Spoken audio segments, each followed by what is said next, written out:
if you constantly worried about what everybody else got to say, if you constantly got your eyes on what everybody else doing, you ain't getting no money. When it comes down to closing a deal, I get it done. Every single one.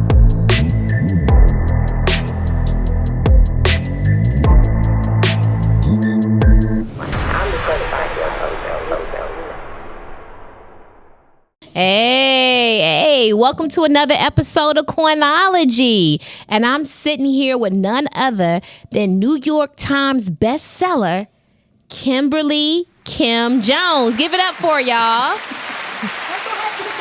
I am too. You know what? It's so funny. You know, we've watched each other's careers over the years. Mm-hmm. And the last time I saw you was right before COVID at the NAACP Image Awards, right? When you and I saw each other, it was like a family reunion. Because I was like, oh my God, somebody I know. I think the other person, we interviewed her a couple of days ago too, Tamara Simmons. Yes. She was also at the NAACP Awards as well. Yes, that was definitely a reunion. Oh my God. It was amazing to see you and Tam both there. Didn't know Tam was up for the NAACP Awards for Surviving R. Kelly. Yes. And you were up for... I was up for my book, I'm Not Dying With You Tonight, that was nominated in the category for Outstanding Literary Work, Youth and Teen. I was going off in the audience. I was No, you won because you were there. And I won because they set me at the table with Kofi. Hey, let me tell you something. That room was star-studded, yes. Wasn't it? Yes. It was a beautiful, Freedman, everybody. It was a beautiful, beautiful experience. I was like, oh my gosh. Soon as we got home from the awards, then boom, COVID was announced. Literally, I think it was like 2 weeks later. Yeah. And I was just saying, I was like, God, we were out there in the international airports at the NAACP Awards and very well could have been risking our lives. And they knew it and no one told us. No one said anything. I mean, I was, that makes me still angry. Yeah. And you know what's so funny? I went to another big event after that. So the following week, I went to another big event. So I had been at two back-to-back because I had flown into the Dallas airport at that time. So back-to-back, I had been at international airports at these huge events. And the event that I was at in Texas, which is where the first cases were found the week later. Yeah, Texas was off the chain. Yes, Texas was off the chain. I was at that event at Texas, a signing for young people, and they bus in kids from schools all over the metro Dallas area. I think I signed for 1,000 kids that day, and that's when they first had started talking about COVID. So what they did was they thought they were helping us. They just put hand sanitizer at all of our signing tables. So after every sign, I would sanitize and then sign again and sanitize before 1,000 kids. Oh my God, your hands were probably raw. And went home and was just, and then the world shut down. Well, the question is this though, Kim, how much do you think they really knew before they told us? Oh, I think they knew a lot, and I think they knew much longer than before they told us. I think the first cases had been identified, and they hadn't maybe decided yet that it was a pandemic. But I think the cases were identified probably back in fall and winter of 2019. My question is, how much do they know right now that they're not telling us? Because, at first the whole focus was on not catching it. Then when you caught it, how to survive. Right. But nobody's talking about the long-term effects of COVID, right? Yes. So I have quite a few friends who are long haulers, right? Like they still have a cough from when they had it in 2020. Wow. Or they've identified like lesions on their lungs. Yeah, I had a girlfriend went to the hospital and found out she has lesions all over her lungs, and the only thing that they could think is from when she had COVID. Well, I'm going to tell you this. She's lucky to still be alive because there's a lot of people just dropping dead now, and they don't know why. Yeah. It's just that, but we're not here to talk about COVID, but I just thought, hey, the last time we saw each other, it was right before the world shut down. Yeah, and I have no idea how many of us went home with Oh my gosh. Well, I tell you what, I was thankful that I came home. But again, like you said, you don't know if you had it or not because you very well could have been asymptomatic. Exactly. Right? So you have no and idea. Walked right in the house with it. Right in the house like a little sponge. Okay, so let's talk about it. You are a New York Times best-selling author. How do you do that as a young Black girl? How do you become a New York Times bestseller? Blessings on blessings on blessings. Okay. On blessings. And it's funny because it really is me making the times is really in a lesson in it being your time and you being patient and you not pocket watching and life clocking somebody else's life. What? Yeah, and like when it's supposed to be for you, because my book, which was the one that I was nominated for the Image Award, came out in 2019, and it had kind of like a meteoric rise, right? Like I got to the point, you know, where I was in the black with the publisher. I had earned out my advance, but it definitely wasn't doing the numbers that they had anticipated it was going to do. It definitely wasn't getting the traction or the mainstream publicity that they thought that it was going to garner. But I have to give it to my publisher at the time, Source Books, which is a female-owned and led publisher out of Chicago. They were committed to trying to make it work. And then about midway through, about 6 months after my book came out, they negotiated a deal to be distributed by Penguin Random House. Oh, wow. Yeah, which then expanded our distribution process. But even still with that, like, it was like we were selling enough books to make them want to stay in the fight with us, but it still wasn't getting the success that they thought it was going to get. And then in the summer of 2020, the civil unrest happened, and I stood on a street corner and blacked out. I always say the ancestors. And it went viral. Yeah, and it went the video that I dropped went super viral, mega viral. I mean, it was shared millions and millions of times. Because I think, did you get any awards for that? I know you were everywhere. Yeah, because LeBron shared it, and Oprah and Madonna, and people were I know, and I kept saying, that I know her. When I saw Oprah, I was like, wait a minute now. Yeah. I was like, Kim, you got to hook me up. Okay? Yes. So let's talk about it. What exactly happened? You blacked out and what? What happened? So I made this 6-minute video that to me was my manifesto of A, why they owe us reparations, and B, what has happened to us economically in America to, you know, hold us back, and like what that looks like and what that looks like for real.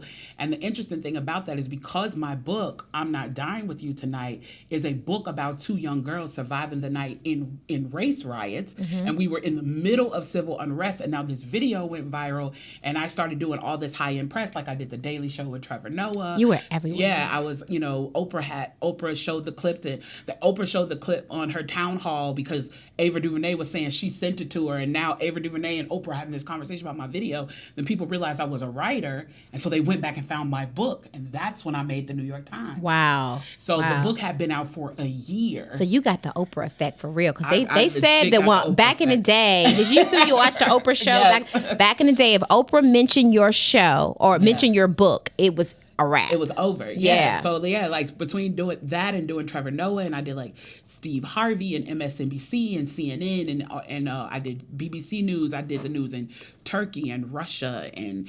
they built a 50-meter wall in Ghent, Belgium, with all my words from the speech on the wall, and like all of this stuff. And so people were like, "Oh, she's a writer." So everybody went and ordered the book, and then my book made the New York Times. It's funny. I always say it was like my Lizzo moment, because Lizzo's song "Truth Hurts." I had been listening to that song and went to go see Lizzo in a small club like a year and a half before that song broke, and everybody was like, "I love this song," and I'm like, "That song is old." Like I've been listening to that song for like over a year, and it was like that was it. It was just the patience of it, of like recognizing and props to my publisher for staying in the fight with us and being like, "No, this book is important, and we want to push it." I know your publisher was like, "I took a bet on the right one." Yeah, because is your publisher a sister or she is an immigrant woman. Okay, but yeah, she believed in it, and she was like, "We're gonna throw everything at it." Everything that was within her reach at the time, she would give to us. She put me and Geely on the road. She was like, "Listen, the mainstream press don't want y'all. I'm finna put y'all in front of y'all audience." She did a high school tour. She sent us all over the country talking to high schools. And so even then, our book caught a wave because I wrote this Hood Girl, which everybody told me not to do. And Kirkus ripped me a new one in my first trade review. Kirkus ripped it to shreds and was basically like, "This is bad representation of blackness," because I wrote a Hood Girl, but it was like she was the hero of her story, and I grew up in the hood. I grew up on the south side of Chicago, so I was like, I wanted girls who grew up like me to recognize that hood girls can be heroes too. And I said that in an interview, right? And so they sent me to all these Title I schools, and I would get there, and little girls, I get misty thinking about it. Little girls would have buttons that said, "Hood girls can be heroes too." Oh my God, girl, you about to make me seriously, because I understand that. Yeah. I understand that, and every little black girl like you and I, needed to know we could be heroes too. Exactly. Right? Because I don't know about you, I didn't expect to be sitting here. No, and I didn't expect to be seen in life because the world told me it's like me and my girlfriends that I grew up with have a joke we call our neighborhood hood adjacent.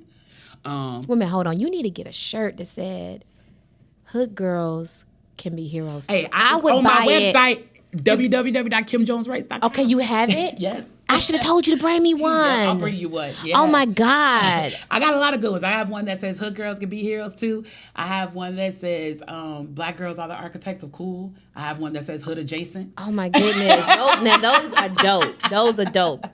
Dope. Yes. So tell me, you're from Chicago. Born and raised. Mom, dad, or single family? How? So I was raised by my mom and my stepdad. Okay. How was that? My stepdad was the illest. Like, he was so dope. When I tell you, when my stepfather died, I felt like, first of all, my stepfather died the day after my birthday. Oof. Yeah. So when my stepdad died, when I tell you I've never experienced that level of brokenheartedness, because this is somebody who took me and raised me, and I wasn't his kid, didn't have to do it, wasn't responsible for doing it. It's like, that's why I get so upset sometimes when I look at some of these conversations we're having and people are like, I'm not going to be taking care of no other man's This is the result of taking care of another man's child. What about your biological father? Did you have a relationship with him? Not really. And my biological dad died when I was 16. Did you go to the funeral? I did. I was with him when he took his last breath. Like, I was by his bedside when he took his last breath. You know, here's what I'll say about my dad and my emotional growth and maturity. My dad, and I'm not making an excuse for him, I'm just telling the truth about what the truth is. My dad was the victim of lack of options. Like, my dad was the result of what we do, especially back then.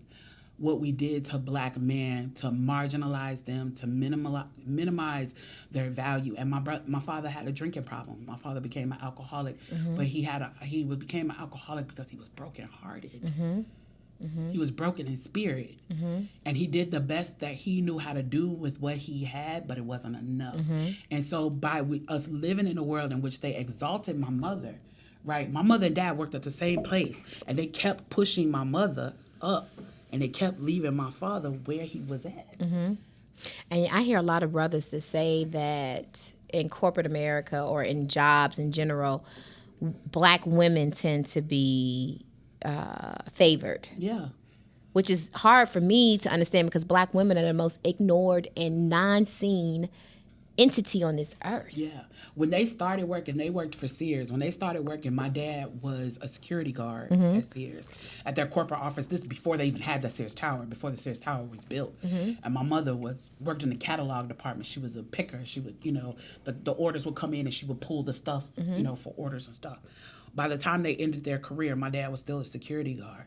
My mother was the VP of graphics and repro graphics. Over the course of her career, which is actually my next book that I'm writing, my mother got the moniker the Robot Lady. My mother worked with an engineering firm called Bell and Howell, and she programmed robots that delivered the mail in the Sears Tower in 1976. Wow. Right. So my mother was growing, and my father was stuck. Especially back then, you're talking the 60s and the 70s. It's really hard for my father to be the man in his house when the distance between his pay and my mother's pay was that big. Was that big. Because today you see that a lot. Most women, black women, that's what you see today. But back then, it was they caught the bacon, they brought the bacon in, and you had to cook it. Right. And that was it. So my father was humiliated in life, honestly. And so he had nobody in the world he could take it out on, so he took it out on her. And, he was emotionally abusive to her. And when she got tired, when I was very little, I think I was about 2 when they got divorced. I'm the youngest. When she got tired, she left, and she started a new life, and she met my stepdad when I was 4. And they got married when I was 10. So my life, the person that I knew as my dad who raised me was my stepdad. Even though I was close to my dad's family, I was. But I know that had to hurt your biological father. Oh, for sure. Yeah. For sure. And again, not making excuses for him. I'm just telling it for what it is. Like, it caused him to go inward and feel like, I'm not wanted, so let me stay out the way. Mm-hmm. And it's also an ego thing, because I don't know what your stepfather did, but maybe he felt they all work together. Girl, the shade. Ooh. They all work together. Well, you know what I think about? Because I think about it like this. Okay. Do you remember when Diddy... Okay, do y'all remember? I'm trying to remember the story, right? Okay, Misa, the first baby mama. You know, Yes. Justin's mom. Yeah. Because she had went on and got remarried to a new guy and had a whole new family. Yeah. But Diddy, when he showed up to see his son Justin, he showed up with plethora of gifts for Justin and all the brothers and sisters. Because Diddy said, I'm not going to show up and see other kids and not do for the whole family. But it made Misa's then husband feel away like, who can do what Diddy can do? Like, you know, and that can cause an issue too, as far as ego and things of that nature. So I'm sure it also made, if you're And my stepdad was successful. That's what I'm saying. Yeah, it probably was difficult was for him to come around. Oh, for sure. My stepdad was successful. He owned a home. He was able to provide vacations for us. And this is why I jokingly say the neighborhood I grew up in was hood adjacent and not hood, which still doesn't mean I was unaffected by the hood. But the neighborhood that I lived in was a little cove of middle-class black families. But where we were on 107th and Wallace, if anybody from Chicago, they know where that is, in Roseland, we were trapped in by extreme poverty. So we had this little cove of like working class, middle class black families. But if you walked in any direction, you were faced with extreme poverty. Oh yeah, you was in the hood. And it's like, I grew up in the 80s and 90s. So we're talking about the height of the crack epidemic, where the funny thing about it is, if people actually do the research, people talk about the violent crime in Chicago. If you actually go and pull the actual murder rate number now versus then, the numbers then were twice as much. I think, to be honest with you, the murder rate back then was twice than it is now. Oh, it was because twice. When we grew up, it was no freaking joke. No, and I get brutal. what you're saying. And so back then too, when we grew up, and that's why I tell people, I came from a 2-parent working class family. You know, never wanted for anything. However,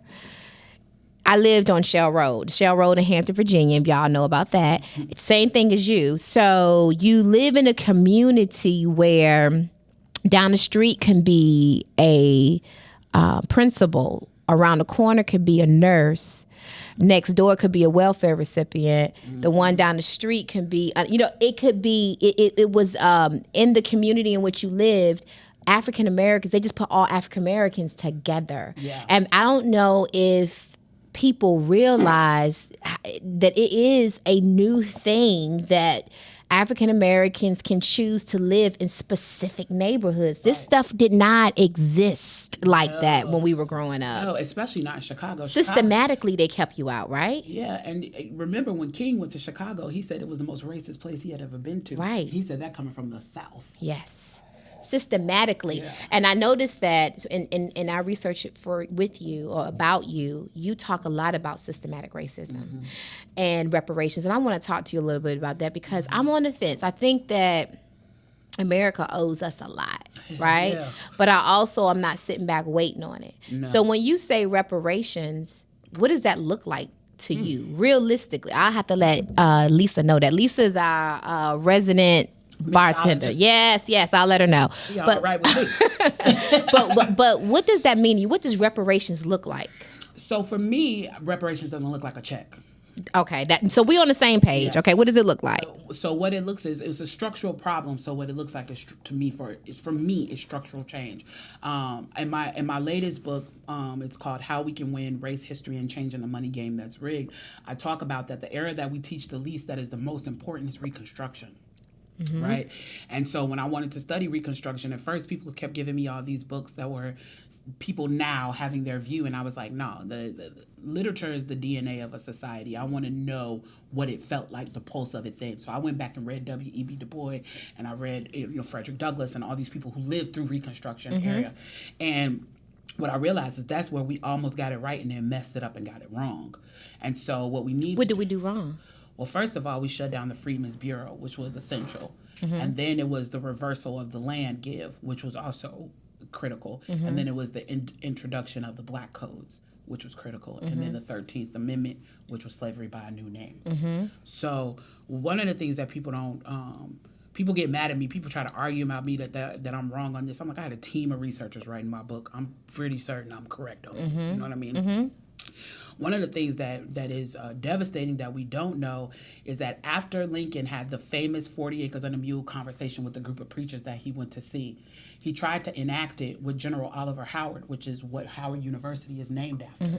General Oliver Howard was given the Freedmen's Bureau. Now, what they gave him for a year to run the Freedmen's Bureau was what they spent in a week on the Civil War. So they essentially gave him no money to run the Bureau. The Freedmen's Bureau was supposed to do what the Office of Indian Affairs does for Native people. It was supposed to be a bureau that was supposed to give us all the things we needed to get back into society, get in our feet, because we had been enslaved for centuries. You know what I mean?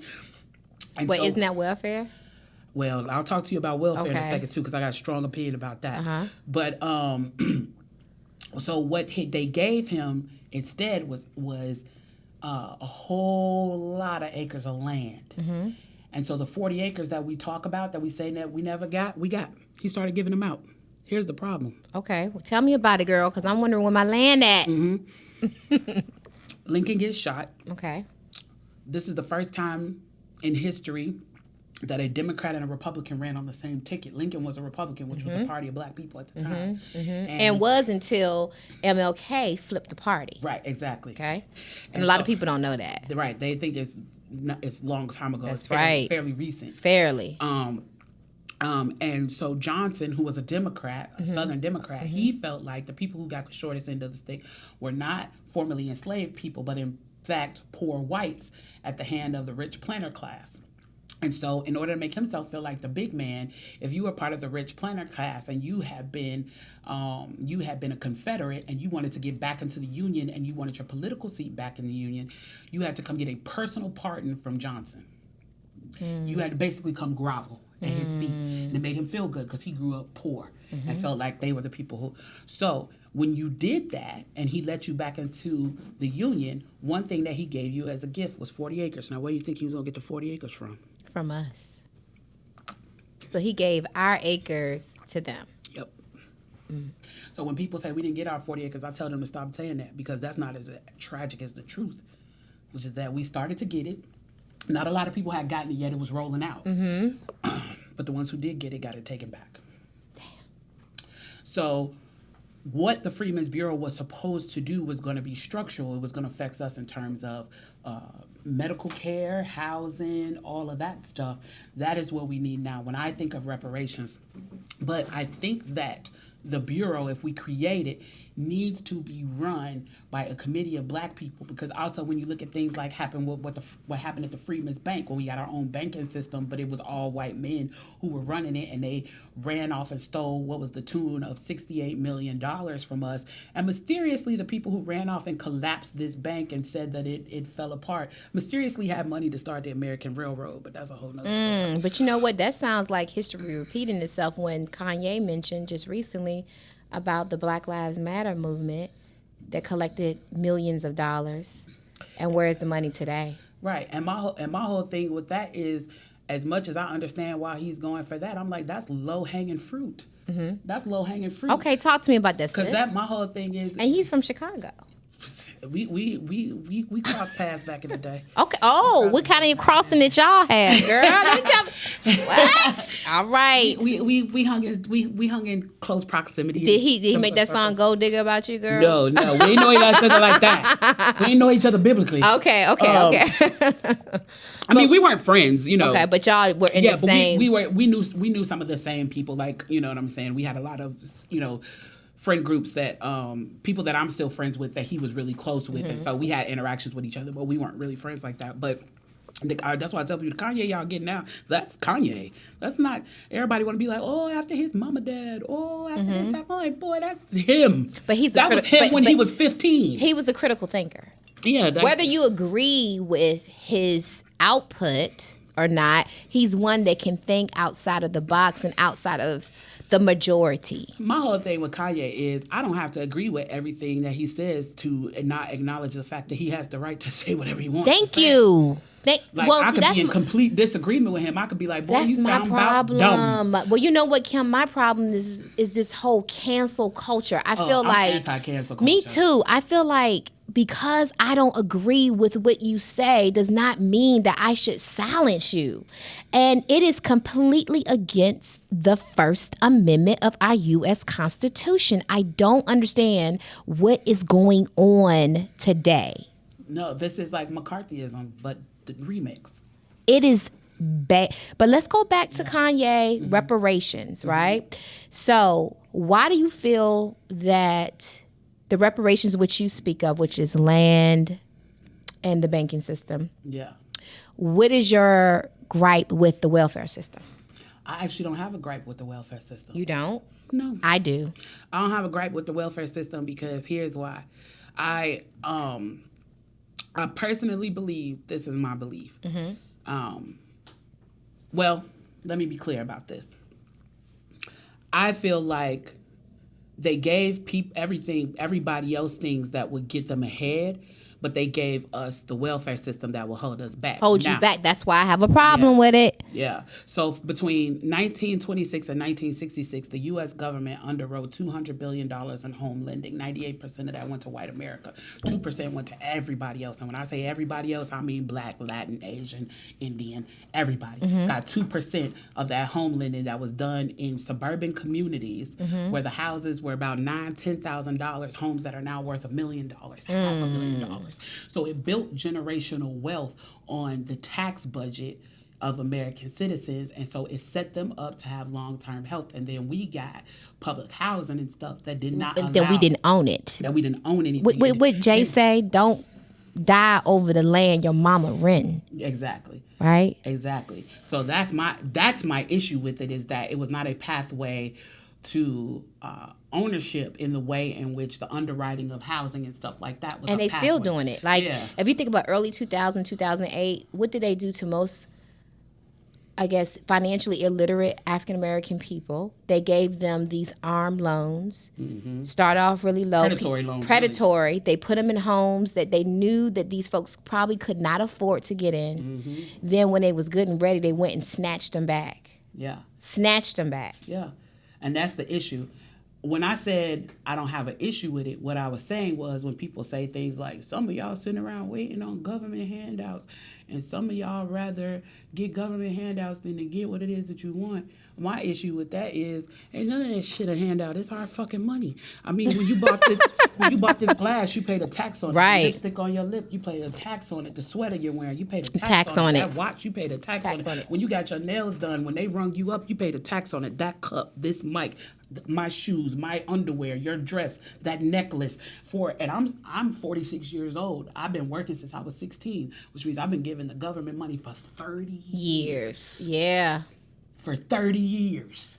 How much money have I given them? How much money have we all given them? And then we crap on people and be like, you want a government handout? How is it a government handout? It's our money. No, motherfucker, I'm going to get some of my money back. And the other thing is also the reality of it is... I'm sorry, can you curse on this show? Oh, yeah, you can curse. Girl, yeah, you can curse. I'm a cusser. You can curse. Go on, curse. But this is the other thing. The reality of it is most of the hardest working Americans need some additional help. And especially today... how we're living, where we're living, the inflation is off the chain. You know what the sad part is? What is? The money is there. They just don't know how to go get it. The people or? The people. Oh, yeah. The money is there. They just don't know how to go get it. We went yesterday here in Georgia, and we all voted, and we were centered around the Senate race and the government race. Who did everybody vote for tax commissioner, for agricultural commissioner? For who manages budget? Right. Commissioners. Who manages budget? Commissioners. The executive branch does not manage. Let me tell you something. It's two things that's affecting your life. Okay. It's legislation and budget. We yell all day, every day at the executive branch, which is your governor, your mayor, your president. Guess what they don't do? What? They don't write policy and they don't manage budget. That's so right. you're yelling at the wrong people. You're talking to the wrong people. Who's managing budget? Commissioners. Who is writing policy? Your city council, your state house reps, your senators, all of those people are writing policy. All of this money that they're collecting from us, from the eyelashes to the lipstick to the tax we pay out to the tax on your car, who's managing that? And guess what? That budget meeting, you know what it is? Open to the public. I'm not talking about after they put the budget together. I'm talking about as they're putting the budget together. You can go sit in that meeting. And you know what I do when I go to those meetings? I go to public comment and I go,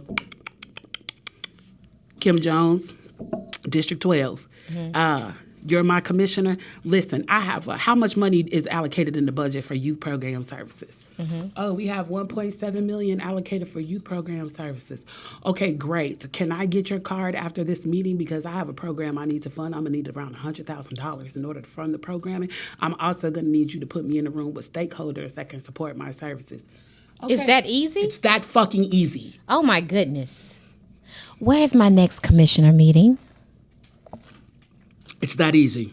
If you have a legitimate 501c3, a legitimate business that is registered in a state, registered in the county or the state for the council. First of all, your city council got a budget, your commissioners got a budget, your state reps got a budget, your state senators got a budget. You know how you get the money from the budget? Get to know them. Go down there and talk to them. Network.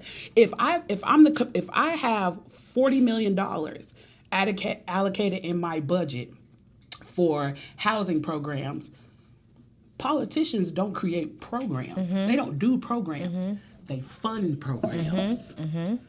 So if I got an organization that deals in getting people first-time home buyer, all I got to do is go down there to the commission meeting, to the state rep meeting, to the city council meeting and see what they have in the budget line for housing programs, and then figure out how I apply for that grant. These are all grants. This ain't money you got to give back because it's your money. It's your eyelash money, your lipstick money, your coffee money.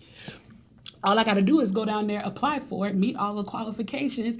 Then when commissioners and all of them are running for office and they're standing up there saying, we did 6 programs for youth, we created housing in our community, we did a cleanup program, they didn't create one of those programs. They're rattling off the programs they funded. So the money is there. The money is there. The money, but the other problem too, Kim, is making sure that folks are even off work. You know, so many people have to work 2, 3, 4 jobs just to survive, right? We have to make the information bite-sized. That's why my video went viral, because it was 6 minutes. Man, people ain't got the attention span now to sit and listen to a 45-minute lecture. Nope. Everybody needs to be getting together, forming small political PACs, about 10 of their best and brightest in their community, and getting together. And y'all, first of all, pick one of y'all that's going to run. One of y'all going to run for commissioner. Y'all going to put all of y'all engine behind that person, because now the person who controls the budget is your buddy. And boy, that's all she wrote. That's all she wrote. And so now y'all put that together. Y'all get y'all person in office. And then y'all decide when it's something that's bothering y'all. Okay, you grew up in Bankhead. So now you look at Bankhead and it's getting ready to get gentrified, and you have to start thinking strategically. How am I going to prevent my neighborhood from getting gentrified? Well, the first thing is most of the homeowners are seniors. Boom. I need to get the city councilman for this area. I need to get the county commissioner for this area. I need to get the state rep for this area, and I need them to get together and one of them to write a piece of policy that says we are going to do a tax hold for our legacy residents, so that people who are above a certain age, we can say 65, will have their tax rate frozen, so that there won't be an increase. And as full wraparound services for them, we're going to have city-provided services that are going to cut their grass and do upkeep on their house. Wait a minute, but how did you learn all this, Kim? By just showing up. By going and sitting, like literally just... What made you decide to go and show up, though? You got to have something that's going to make... If you're not literate on this and you don't know anything about this, I mean, think about it. I don't even know if most parents even go to the school board meetings, which they right? should, because there's a lot happening down there at the school board meeting. I go to those, too. Yeah, okay, so you have kids? How many you have? Just one, 16-year-old. Okay. And so you seem like you're very politically charged. How did you become politically charged. Everybody from Chicago is, right? Because that's where our boy Obama's from. Yeah. It's part of the culture in Chicago. Okay. Because you grow up knowing your aldermen and you know who they are. Like my alderman from my neighborhood, I grew up in the 34th Ward my entirety of my childhood. And see, there's no aldermans anywhere else but Chicago, right? The only way I even Alderman Davis from Good Time. That's right. I was like, what is an alderman?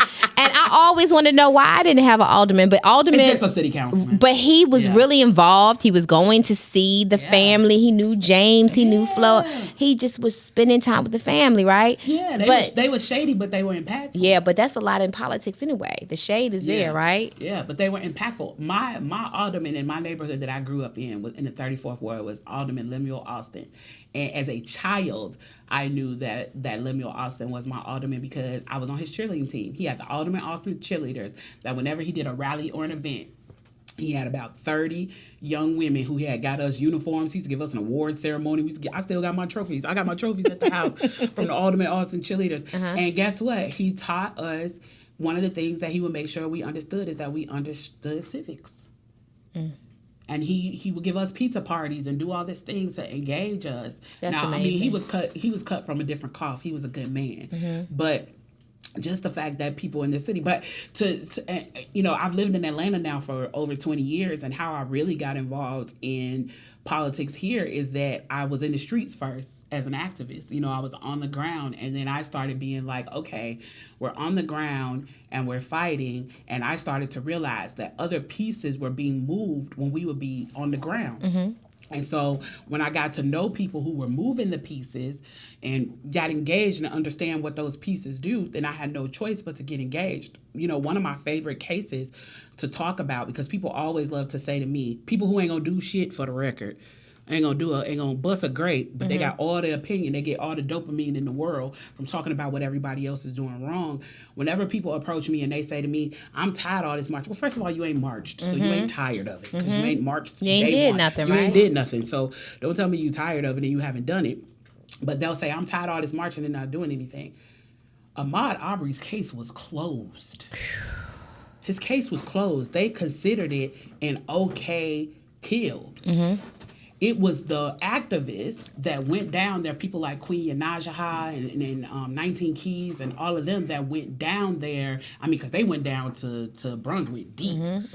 They went down to Brunswick super, super, super, super deep, and then brought attention back to the case. That's what the marching did. When it brought attention back to the case, then it activated the voting rights activists.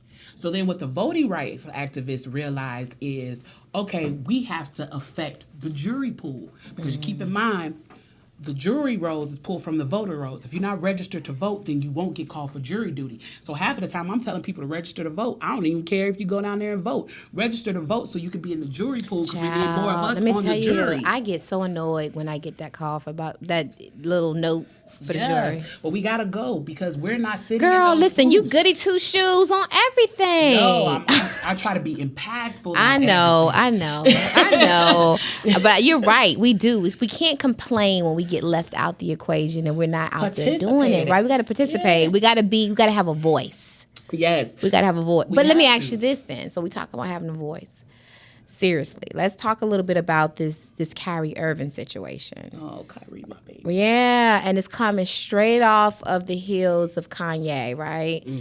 So Kyrie, and I'm not a sports person, but I knew about Kyrie from my son, because my son bought some Kyrie's 8s or something way back when he was little. Yeah. And I kept saying, who is this Kyrie guy? I know Kobe. I know, but then through the years, I began to respect Kyrie for standing up against the masses and not letting people force him into something because of economic gain, right? He stood for his principles. Yeah.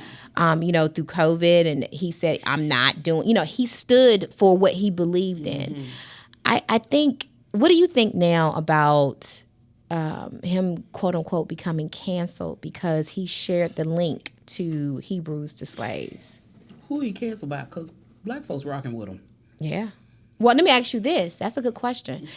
Fonz and some of the other folks in the studio had mentioned to me the only people to get canceled is black people. They said white people don't get canceled. Is that true? I don't know if that's fully wholly true, but what happens is, because it's white people that done got canceled. I mean, Johnny Depp was canceled for a long time. It was not until after although he is the great grandchild of Elizabeth Keys, who was a black woman. So I don't know. That might be one. Well, I'm gonna say this though. When you say who canceled him, now let me say this though. When you say he's dipped in color, so but let's say this though. His grandma is a story I want to tell so bad. His grandma was a monster. Well, are you gonna tell it? I'm gonna try to. But look, when you say black people are still rocking with you, but let's be real. If you're not economically in power, black people can rock with you and you can still lose it all. Because it's buck breaking. Basically. It's modern day buck breaking. I mean, did you parade this Negro out in front of everybody? All to remind all of y'all. And make a example out of you. Yeah. Stay in line. Don't talk that empowerment stuff. Don't talk that. So that means, here's what I say. My book, Why We Fly, is all about, I dedicated it to athlete activists, right? And it's all about, it was inspired by the Kennesaw State cheerleaders who, all took a knee in solidarity with CAP and lost their scholarships. All got kicked off the cheerleading squad and lost their scholarship. That happened in like 2017. They just settled their case this year. I wonder if they all went back somewhere and finished They went to other places, most of them, and finished degrees. Kennesaw State had the audacity to offer them to come there, and the girls was like, get up out of here. But did you see Hebrews the Slave? Did you see the documentary? No, I didn't see it, but I'm also just like, here's my theory. He didn't make it. He didn't make it, and all he did was tweet it. For Amazon for selling it. Well, listen, I saw this morning. There's a lot of pressure on Amazon now to try to remove it, but they said it's already. Who gonna pressure? Who gonna pressure? But also, you see how much money they said he made. The definition of who gonna check me, boo. Yeah, but he done made a lot of money since then because everybody done went. And I would like to recommend that I love Jeff Bezos because I work for him at Audible. Right. Look, don't let Kanye see you say that. Oh, Lord. Don't let Kanye hear you. Kanye, if you can say what you want, I can say what I want. Hey, I'm like this house sway. We in the say what we want club. Listen, I've been canceled a bunch of times. How much more canceled could I be? I'm shadow banned within an inch of my life on every major platform. I didn't realize I was shadow banned until I started really promoting one of my clients' philosophies on vitamin D and its reaction to COVID-19. I kept wondering, why am I only getting one like? Yeah. How come people saying they don't see my posts? Because you're shadow banned. Your mouth must be too slick. Let me tell you. I always tell people I am what you call a free Negro. I say what I want to say. I work for myself. I'm a free Negro. Yeah. I don't say anything to try to hurt other people. I don't believe in hate speech. No. I do believe in truth speech. Yeah. And I think what bothered me was all this man said, Kyrie, was copy, paste link, watch this doc. So guess what? I went and watched it over the weekend. Actually watched it twice. It was 3 hours long. And I had to watch it twice because it was really an educational piece. You had to really, and I probably should have watched it maybe about 2 more times because the information was so rich in nature and it was so detailed that you would need to go and research the pieces in which they were presenting to you if you were really trying to understand all the dynamics of it. Yeah. It was very well put together. It was an independent project. So this guy now is making bank. Okay? Because they please keep talking about it. Keep talking about it. It was originally launched in 2018. Yeah. But now they said it's making a lot of money. Because people are like, let me see. Listen, Fox News did a whole hit piece on me, and everybody thought I was going to be upset. And I was like, I'm about to watch my sales sheet tomorrow. I'm about to watch my sales sheet tomorrow. I'm going to be popping tomorrow. So you wanted to believe that so you think some bad press is good press. All press is good press. Well, girl, let me tell you. So I don't know if you know this yet, but I'm one of so yesterday they announced. Every time I get canceled, banned, talked about, I make a lot of money. Yesterday they announced nationally that the Casey Anthony documentary is being released nationally. You know who Casey Anthony is, right? Yes, the murder of children. Well, she was accused of murdering the child. Right. I am one of the executive producers for the documentary. Okay? I'm one of the executive producers for it. I believe in journalistic abuse. And I have yet to say anything about it yet because of this whole cancel culture. I believe that there should be... You think they're going to cancel you for making a case? Child, I feel like this. Everybody should have the right to speak, to share their opinion, and also tell their truth. It's journalism. Yeah. But it became the number one trending topic yesterday, right? That thing about to go up. Sis, I'm about to call you and borrow $12. Girl, let me tell you, they already said it was going, all the execs and everybody was like, this is going to do some major numbers, this is that. It's going to do stupid numbers. But let me tell you, I just know this cancel culture. You better cabbage patch yourself to the bank. Girl, I was hiding under the blankets. Why are you expecting well answers from sick people? And you're right. You're right, Kim. I would just like to say that my mantra for life is fuck these people. Yeah. Yeah. Fuck these people. Yeah. Fuck these people. But see, we came up through a different era, though, Kim. We came up during an era where we could say that. Yeah. We didn't have to worry about the cancel culture. Yeah. They didn't. I'm seeing these little young folks shutting folks down. Those people getting paid, though. Those people getting Kanye lost $2 billion in one day. He gonna get it back. Yes, he is. He is. He gonna get it back because, hey, listen, I stood with Megan when she first started talking about getting shot in the foot, right? Oh, girl. So I had done a panel with her, and it was a dope panel. It was like me, her, Yara Shahidi, Dr. King, Dr. Bernice King, I can't even remember, Rhapsody. There was a whole bunch of people. She was good people. She was cool or whatever. I don't know her personally. We don't, have margaritas together or whatever, but she was good people. So when she first came out, I was just like, yo, if that happened, sis, that's why. It didn't make sense, though. But then everybody was like, you are anti-black men because you said you was good. I'm like, first of all, let's not cap like this nigga is Kyrie Irving. Yeah, right. Please don't do that to him. Yeah, let's not like go into this like he's a stand-up guy and we should all just trust the integrity of his deliciosity. Like, come on, let's be real. But it's like at the same time, like I met the chick, she was cool with me. That's my opinion. If y'all don't like it, like 5,000 people unfollowed me that day. But for the 5,000 people who unfollowed me, 9,000 people who stand with her followed me. Okay. I posted something one day that was like, as black people, we gotta make better choices. I reposted a graphic from a friend of mine who's a black Republican that I respect, that I personally have been able to have healthy, whole conversations with the man.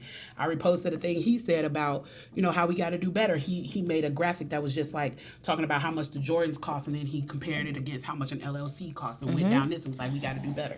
Let me ask you this. Why did you that day too? Why? Girl, you getting canceled all over the place. Because my theory is fuck y'all. But why do you feel like you had to just reference that he was a black Republican? Because that's half of why people were mad. They were mad. But how do you know I'm not? But that's my point. You don't know anything about him. They was just mad because he was a black Republican. But see, it seems like they didn't have no other reason to have disdain for him other than that, as if though they so tied into the Democratic gang that like most people can't even, you know why I'm successful in the political world? Why? Because I take meetings on both sides. That's it. And I also believe that there's good on one side, bad on the other. I don't really, just for the record, I'm not a card carrying Republican either. I'm independent. But let me just say this. I don't feel like I owe anybody any explanations as to how I choose to vote. I vote for what's right. Look at what they're doing to my brother, Killer Mike, right now. Look at what they're doing to my brother, Killer Mike, right now, who ain't did nothing but do stuff for black people. That's who it. Ain't did nothing for stand up for us. When I'm talking about the power that we have, that we're unaware that we have, I watched Killer Mike and 2 Chainz, which shout out to 2 Chainz. 2 Chainz has done so many backdoor nice things for me that I didn't even know came from him. And they was like, yeah, Chainz did that. And I was like, I think I've had 2 conversations with this man and both of them were like 4 sentences. But you must have been impressed. He must have been impressed by you. The amount of rappers I can name that have done things for me that if to say that we're friends would be a lie, but they've done things that have supported my movement and my verse is crazy, from Dolph to Lil Baby to Trouble to 2 Chainz to Killer Mike to Diddy, like have held Diddy. My dude. Diddy be loving on me so hard. I feel like Carisha. I'm like, we okay, go together Carisha, please. Right. So why were you at the birthday party? I did not. I ain't get invited to the birthday party though. Okay, so Sean. let me ask you this real quick. This is off the politics. But how do you feel about how Diddy is rolling with Carisha and all these other little? Do you think it's just the way things are today? I like Carisha for him. Because you know wait a minute, Carisha's like old enough to be his granddaughter, though. I know, right? Not his granddaughter. I mean, period. But you know what? Here's what I'll say. I'm not saying that I'm pro, these boomers like and millennials. But here's what I will say, is that I allow people to live in their individual truth. Mm-hmm.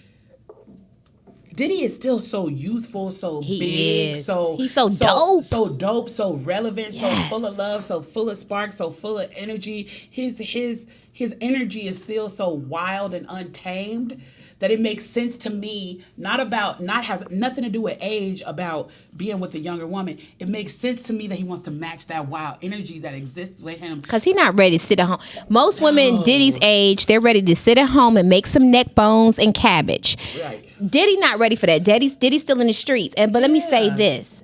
I am happy to see Diddy smile again. He looks so happy. Oh, let me tell you something. That pain from Kim. Ooh, girl, that stuff broke it down all the way. Yeah. And I think it's not just her being gone. I think it's the life of regret. The things he didn't say. Like she was the one.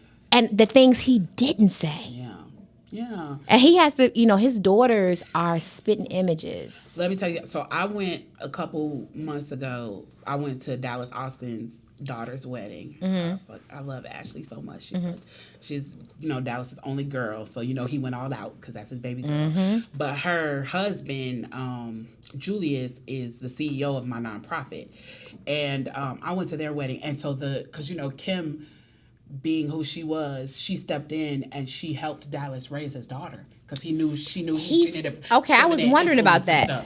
Yeah, she because I saw that he said some beautiful things about her. Yeah, so Dallas, so Kim was like a mom to Dallas's daughter Ashley, and so the twins were in the wedding. Ooh. But it was so dope because the twins were in the wedding and Quincy was in the wedding. And then, of course, Justin and what's the one that looked just like Diddy? Christian. So they all came to the wedding. Like, Christian turned the wedding out. Like when his song came on, he put it on for his sister. You know what I'm saying? Diddy. Yeah, he's that's Diddy Jr. all day doing the Diddy bop. Exactly, but it just showed me. That to me, like the love that they have for their god sister, like they were like, no, this is our sister, this is our sister's wedding kind of thing. To me, it was just like indicative of, you could see the love of Kim in all of that. Mm-hmm. You know what I mean? Mm-hmm. And so I've liked the way that Diddy has talked about it, because to me, he doesn't talk about it in a regretful way of like, oh, I missed out. To me, I feel like he appreciates, man, I just wish I had more time. No, I saw regret. I missed out. I let the one get away. I didn't do right by her. But they were still homies to the end. Yeah, but she was in pain. You can't tell me a woman that loves a man as much as she loved Diddy was okay with seeing him ride off into the sunset with Cassie, who, by the way, told him deuces as soon as she was gone. Sorry, and got love. me. Yeah, I mean, think about it though. I also love because he put up 200 billboards, Ciroc billboards of me. So I was okay. You got some extra Ciroc at the house? I love. No, seriously though. Let me tell you something. I love Diddy. I've always said, and listen, let me tell you how I got into this game. So let me give it to you about Diddy. Yeah. I was always a huge fan of Bad Boy growing up, right? And when I was in college, my dream job was A&R. Yeah. I didn't know nothing about publicity and all that, because where I grew up from, I didn't know any other publicists and stuff. I just knew I wanted to do A&R. And then I started just saying, okay, I need to, go into corporate America, and then I went on into corporate, and I just thought my life in the entertainment industry was going to be, completely gone. But I wanted to do A&R because I wanted to work for Bad Boy. Yeah. And then finally, when I made that turn and left corporate and started my own, I always said I am eventually going to work with Diddy. Yeah. I am. And I am saying that I know that eventually Diddy and I have the same freaking work ethic. Yeah, he's like MC Don't Sleep. And won't stop. Can't stop, won't stop. Won't stop. I love him so much. Listen, I have never met Diddy in person. I never have had a phone conversation with him. We've never crossed paths. We've never done anything. But he put you up on 200 billboards? He put me up on 200 Ciroc billboards. He made sure that I was a represented voice. He makes sure that I'm a represented voice on Revolt TV. Like, so, it's just crazy. I now have a really good relationship with Corey, who runs, De Leon and Ciroc and stuff like that. But the interesting thing about me is that, right? Like, how did you catch his attention? Was it the viral video? It was a video. And after that, Revolt started calling me to do stuff. And then he did this campaign with the Ciroc videos. And it was like me, Amanda Seales, and a whole bunch of people that he did these billboards. That is so dope, Kim. Yeah, he did these billboards for it. And he pulled quotes, not even from my speech, but quotes of things I said after that, and put them on all these billboards. I mean, people would drive by like bus stop signs and huge billboards on the side of the highway and be like, I just saw a different Ciroc video, another Ciroc billboard, and it was different quotes in different cities. And I'm just like, the fact that he has been so impactful on my life and intentionally pushed me forward, but has never met me a day in his life, never felt the need to reach out to me and be like, yeah, welcome. Mm-hmm. Nothing, just like he did it. It's what he wanted to do. And he moved on. But you know what? That's the way it's supposed to be. Yeah. And they all are like that. Like, a lot of the people who have done stuff for my organization, the People's Uprising and all of that, like, Lil Baby has done so much for our organization, the People's Uprising. I've never met Lil Baby in person. Never met Lil Baby in person, but he's done a ton for my organization. I've had 2 conversations with 2 Chainz, and he's the reason why my interview on the Breakfast Club got extended. Like, it's just amazing to me. Like, you know what I'm saying? Me and Dolph found out a few years ago on a video shoot that we were cousins. Oh, wow. Yeah. Wasn't that terrible? Yeah, man. And it's like, it's funny because I knew Mia, his life partner, I knew her from the front lines because of her work that she does with Black Men Deserve to Grow Old. Mm-hmm. But I never made the connection that she was Dolph's Mia until Dolph passed. And so I would be like at protests and stuff, and they would see us on live, and like, you know, like Mia would pull up and bring coffee for everybody outside and stuff like that. And it's like, all these people do all this work, and man, they don't ask for no credit. They don't ask to have a conversation with me. They don't ask to do anything. So that's why, you know, I'm little protective of some of them, because I'm like, if they're doing this much for me and I ain't never met a group of them a day in my life, what are they doing for the people that they have met? Who else like me are they doing work for? Because, you know, people are a little scared of me. I'm not, like, this is no shade to her, because I love her. Like, I'm not like Angela Rye, one of them, whereas like I'm a party darling and it's comfortable and safe to be associated with me. It's not comfortable. Keep in mind, I'm the woman who told them to burn the country down. So it's not safe to be associated with me. It's not comfortable to be associated with me, because they know I'll get on live and black out. You know what I mean? And like really hold people accountable. And even people that I feel are doing well, I'll hold them accountable and tell them how they can do better. So it's not convenient to have me in certain spaces. It's not, you know, they had me on MSNBC and all that stuff in the beginning, but then when they still really started unraveling my ideology, they started being like, okay, that was good for that moment, but this is not someone we want as a consistent pundit. And it's a lot of us like that. Me, Gary Chambers, when we all went viral, they was all on us, and then they realized our real ideology, and they started being like, oh, I'm gonna back away a little bit. They said she's not safe. I'm not safe. Like, there's a lot of us that are not safe, which is why we're shadow banned. I got 220,000 followers on Instagram. If I go live, 10 people are watching. Wow. I got 75,000 followers on TikTok, and my views get like 100. My videos get like 100 views. But see, this is why I hate this cancel culture, right? Yeah. I hate it. But I also tell people, too, you can't rely on this social media to be your only way of communicating with the masses, because when they shut you down on that, then what else will you have, right? Yeah. And I have the youth. They love me. I mean, I just held... Well, you know what? I can see why, because let me tell you something about the youth. People talk a lot of smack about the youth. But what I would tell you is that they're fearless. Fearless. And they don't take no mess. And when they want to get something done, they get something done. It's funny. A shout out to Mina Tarabi. who works in Councilman Antonio Lewis's office. And shout out to Antonio, who be up there at City Council causing a ruckus. Antonio Lewis be up there, a one-man band. Nobody standing with him. He gonna stand on the truth on his own. If you don't like him, they've tried to quiet him so many times, but he gonna do what he do. Shouts out to Antonio. Antonio is a frontliner that slipped in there and got elected, and it's killing him. Ooh, it's killing him because he giving us all the game, the secrets. He filling seats. They don't like Antonio. Y'all better vote for my brother to get back in, 'cause he up in there causing a massive disruption to City Council in Atlanta. But Mina Tarabi, who works for him today, if y'all go on her Twitter, one of the things that Mina did today is, like, after the election last night, she shouted out all of the workers that we all know from the front line who are actually doing the real work.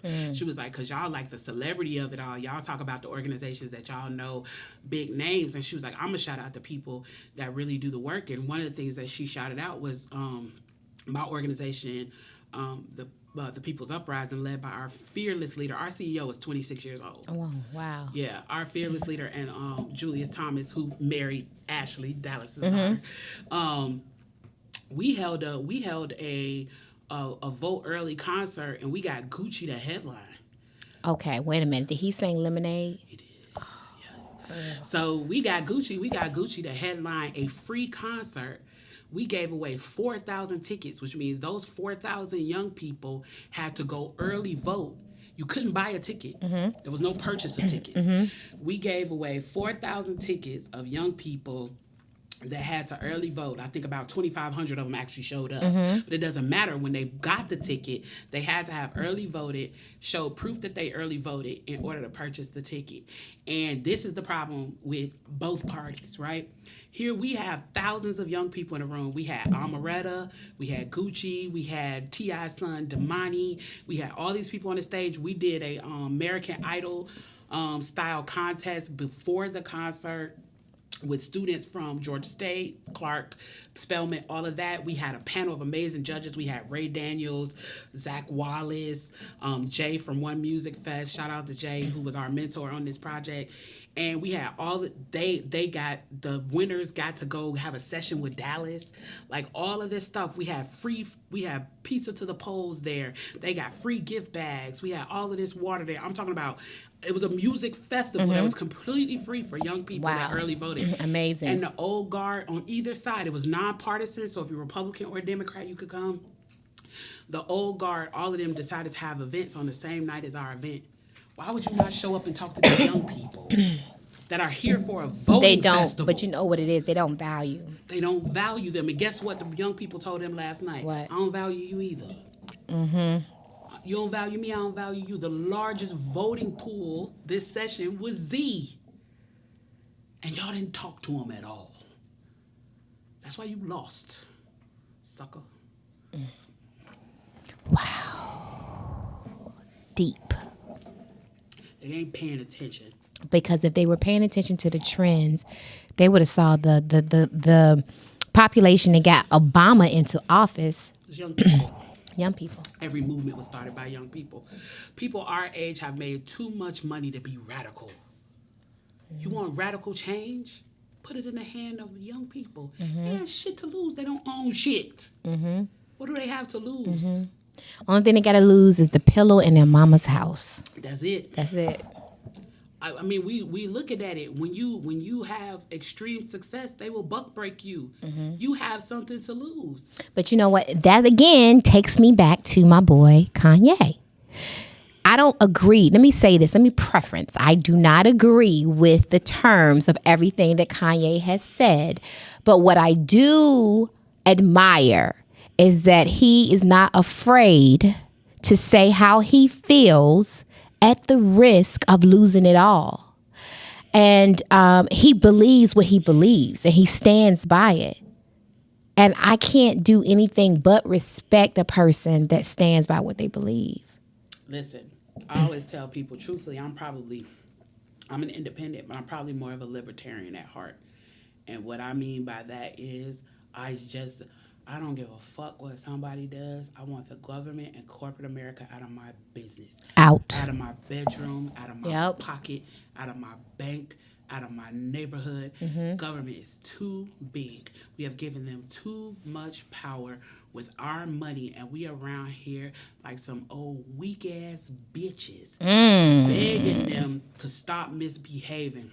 When the truth of the matter is you have power. And the reason people don't recognize they have power is because of all the false prophets that they keep listening to that give them dopamine by going off, telling them, these folks gonna do whatever these folks want to do. All you're doing is creating generations of hopelessness, and a hopeless man won't move. I don't have to have shackles on your body anymore if I have shackles on your fucking mind. If I can convince you that you have zero power, that's the fucking shackle. So stop there. Let's go back to a statement that Kanye made. One of the statements that he made was that slavery was a choice. Thoughts on that? Is what's happening to him a choice? Does he choose that? But yeah, he did choose it.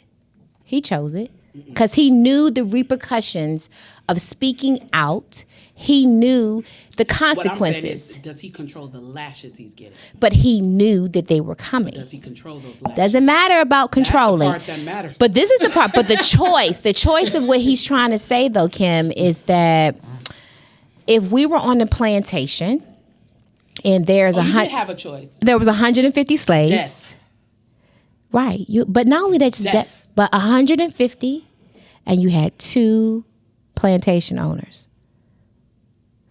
150 slaves could not overtake the 2 plantation owners? No, and I'll tell you why. Tell me why.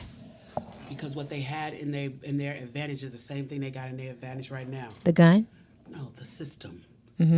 Because if the 150 of us took over the plantation and killed the 2 plantation owners, they'll all be dead next week. They'll be dead tomorrow. They'll be dead tomorrow. The slave catchers, the families of those families, all of the white people around them that had the guns that they didn't have, the roads they'd have to travel, the places they'd have to hide, dead, dead, dead, dead, dead.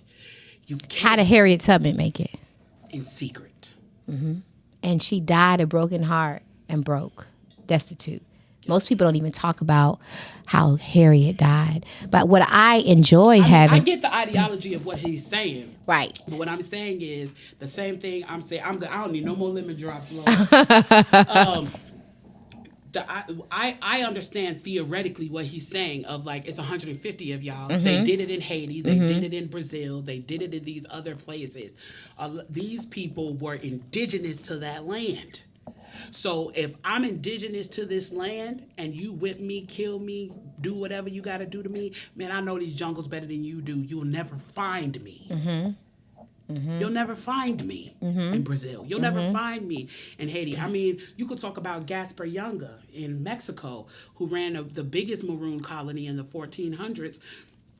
He was a African prince, and what people don't know about African armies is what do princes do? Princes are generals. Princes run armies.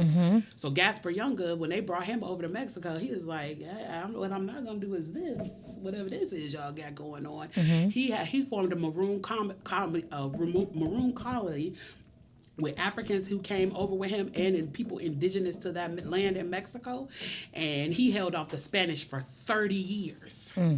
30 years. He held off the Spanish. He whooped the Spanish so bad, they finally just conceded and was like, all right, Gaspar, dang, what you want? Because he just kept busting them to the white meat. They couldn't beat him because he was with the indigenous people of that land and he knew how to hide. He knew how to go up into those mountains and hide. He would take their stuff, steal their stuff, hide in the mountains, come back down, whoop their ass, do it again. He did it for 30 years, so they finally just conceded and said, what do you want? He said, I want this land for my people, and I want y'all to leave us alone. And right now, if you go to Veracruz, New Mexico, you can go and live in the town of Yunga, and ain't shit there but black people. Damn. And we don't. That's the thing. We don't even know. We don't know that because you want to get on the it's a choice. Yeah. What were you about to say? We don't know that shit because it's a choice. Okay. The same people who be like, I understand what Kanye's saying. It's the same. It's a choice. It's the same kids that people don't drop their kids off at the library. It's the same people that don't read 45 minutes with their kids at night. It's the same people that don't say we gonna sit and we gonna watch a documentary together as a family, and then we're gonna have a conversation behind it. Again, And this is my last thought. Social media has given too much dopamine from getting attention, from being negative. If you actually want to get your ass up and do something, you get shadow banned like me. You get shut down like Killer Mike. You get told to be quiet and sit back like Gary Chambers. So all the people who get on the internet all day, every day, telling me how and where to do my job as a social justice activist, my question is, what are you doing, and not in the larger sense, what are you doing in your house? Because I'm telling you, my 16-year-old son can educate a room of Okay, adults. okay. Let me ask you this before, as we close. Hip hop head? To the dart. Top 5. My top 5? Top 5. Real fast. My top 5 is gonna be Rakim. Hey, you my girl. Okay. Because nobody else said Rakim. Okay, Rakim. My top 5 is definitely gonna be Rakim, Big L, Biggie, Hey. Drake, All right. MC Lyte. Girl, you the first one who really gave some respect to the women, putting the respect on the women's name. Because MC Lyte was one of the dopest MCs of all. To this Mardi Gras. I'm the dopest Hey, female that you ever served thus thus far. What? No, how about Paper Thin? I mean, her flow. Was just so effortlessly, flawlessly the bomb. Rakim changed the way we flowed. Rakim took us from the Yeah. to the flow that we have, and Light did the same thing for the female. And I gotta give an honorable mention to Lil' Kim because we got the same name, Kimberly Jones. And the one thing I'll tell you about Kim, she did go all the way to the right, but what Kim did was feminize the woman MC. Female rapper that's out here with Because colorful rigs and looking cute or because just of Kim. looking cute, because Yeah. before Kim, if you were a female like rapper, you dudes. had to be a dude. Yeah. She made it okay to be a woman. She went all the way to the right, but I think what she did was introduce femininity into the game. question. Into the game. Girl, this has been a bomb time with you. I am so I missed you. I missed you too, girl. You just brought it all the way together, girl. But I am so glad that the audience was able to experience you too. They better get themselves some of them t-shirts. What's the website again? It's www.kimjoneswrites.com. That's right. And guess what, y'all? I'm going to see you next time on Coinology. You ain't getting no money if you constantly worried about what everybody else got to say. If you constantly got your eyes on what everybody else doing, you ain't getting no money. When it comes down to closing a deal, I get it done. Every single one.